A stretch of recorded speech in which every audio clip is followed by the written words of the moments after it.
Good evening. You're watching the main news on HKIBC. I'm Raymond Yeung. Here are tonight's top stories.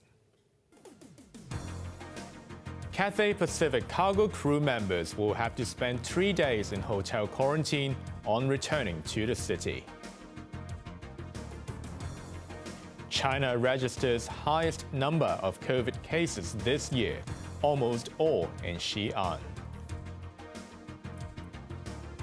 And 9 people have been convicted for rioting near Polytechnic University 2 years ago.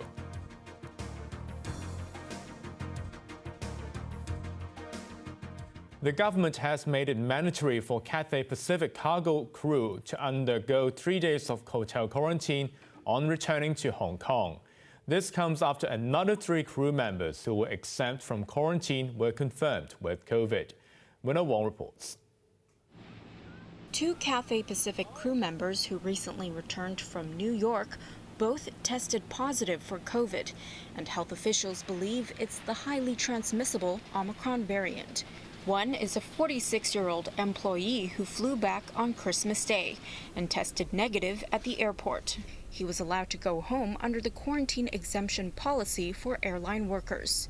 He left his Peninsula Village home in Discovery Bay on Monday and went by ferry to Shek-tong Choi, where he did another routine test. This time, it was positive. Police sealed off Twilight Court just after 7 p.m. tonight. All residents of the building must get tested before 1 a.m.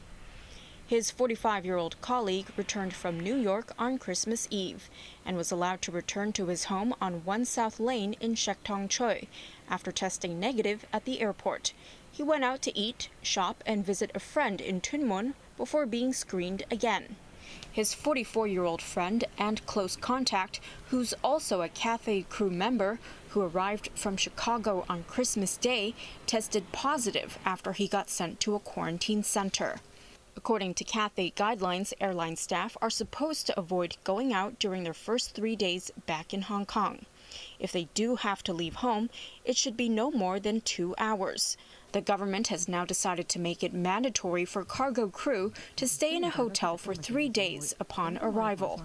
We're balancing between the risk of the infectious disease outbreaks and also the operational needs of the cargo crew. So at present, for the Omicron strain, the reported incubation period is around 3 days to 5 days, normally in 3 days. So there should be some cases that beyond 3 days, of course. Authorities added that Hong Kongers should be prepared for an imminent 5th wave. Yeung, HKIBC. Hong Kong's top medical advisors say it's time for the authorities to change the way they tackle COVID. According to the experts, the zero-COVID strategy is not a long-term solution, and borders should be fully reopened when vaccination rates are high enough. Yeung again. In an opinion piece for Mingpao newspaper today, 3 of the city's most prominent medical advisors urged the government to start rethinking its approach on tackling COVID. The article by David Leung, Ivan Hung, and Yoon Kwak-young is the first of its kind in the wake of the zero-COVID strategy. Hong Kong has been successful in keeping the virus at bay, thanks to the dedication of our medical workers, the public's cooperation in adhering to social distancing rules, and wearing surgical masks, they wrote, adding that strict border controls also helped. But all these measures keep Hong Kong on the defensive, they said. Hong Kongers have been fighting the pandemic this way for 2 years. They're fatigued, and it shows. It's time to take on a new approach of resilience through vaccines, so the city can open up to the rest of the world again. The experts said the current policy should be seen as a buffer period to give people time to get vaccinated and not a long-term goal. They warned that maintaining the status quo could harm mental health and Hong Kong's status as an international financial center. The experts suggested reopening the city once the vaccination rate hits 90% and possibly returning to fully open borders by July if 99% of the population are triple jabbed. Citing the cases of Singapore and Israel, The experts said an infection surge would be inevitable once borders reopen. But vaccines will help lower the death rate and serious symptoms. They urged the government to adopt vaccine passports and boost vaccination rates among the young and the old. Wenna Wang, HKIBC. The government says it will consider the vaccine passport suggestion. We are on the same page with Dr. June's team because we are also, as a government, now is encouraging all the citizens to get the vaccination as soon as possible, including the primary series and also include the booster dose, of course. So whether or not we should implement a more stringent requirement, we have to closely observe the present situations and also the response of the citizens and also the upticks in the futures. New local COVID infections on the mainland have soared to the highest this year. Most of the 182 cases were in hotspot Xi'an, where restrictions have been tightened further. Sarah Wong reports. PLA medics were rushed to Xi'an, where a Delta outbreak worsened ahead of the Lunar New Year and the Winter Olympics. The team included doctors with experience battling SARS and Ebola and the COVID crisis in Wuhan last year. Local infections in Xi'an soared for a fourth straight day to 175 yesterday, up from 150 on Sunday. The city's 13 million residents have been under lockdown for 6 days and underwent their fourth round of tests. Fully geared health workers raced to disinfect the entire city under stringent movement curbs and crowd control measures. But authorities were quick to debunk rumors of a round-the-clock curfew. They are also investigating suspected price gouging amid complaints of rising grocery costs. While most residents followed the rules, some were angry with the inconvenience. This woman was arrested after trying to leave her residential block. The Xi'an community outbreak is China's biggest since a draconian lockdown ended transmissions in Wuhan. Yan'an City, which is close to Xi'an, reported 2 local cases, forcing the closure of all non-essential businesses in Baota district. The Foreign Ministry, meanwhile, urged citizens not to travel to overseas ahead of the Lunar New Year holiday. Sarah Wong, HKIBC. The Society for the Protection of Children has found that 4 more employees were allegedly involved in a child abuse scandal at the Prince Edward foster home and suspended them. So at this stage, a lot of things we still need to be investigated. So that's why we formed a special task force, and we are going to step that up to involve board members and outsider independent members.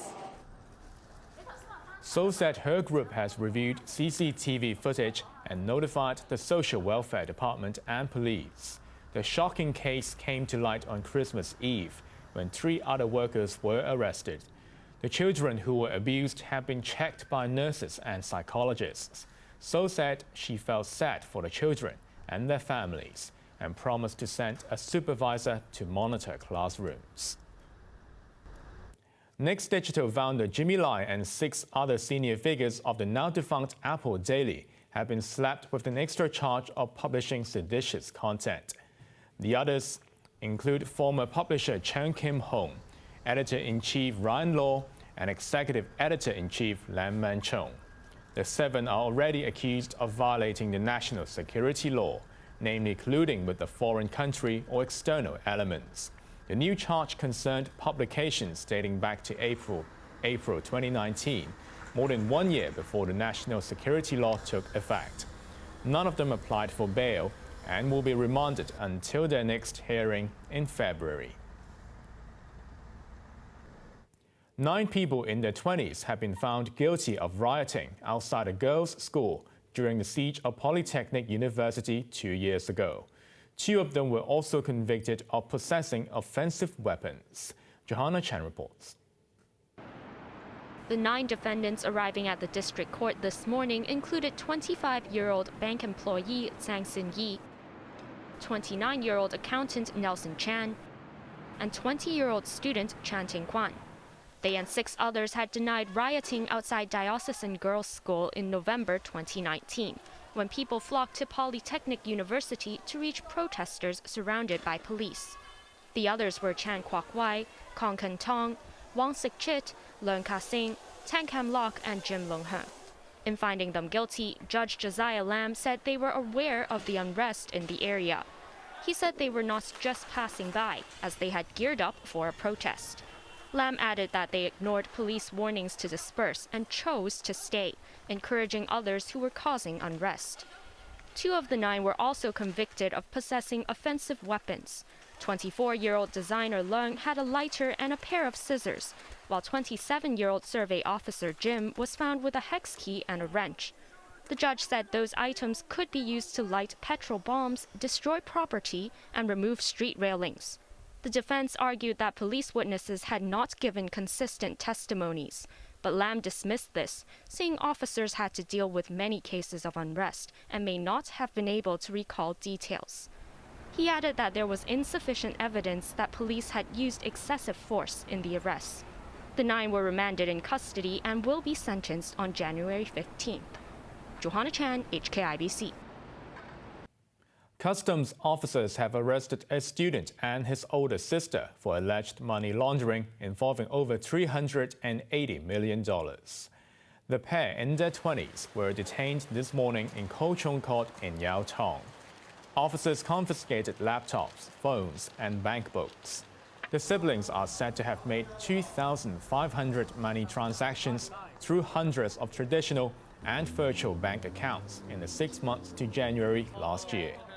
Officers became suspicious because they stated different jobs when opening accounts in various banks and wondered how they could earn almost $400 million in a short time.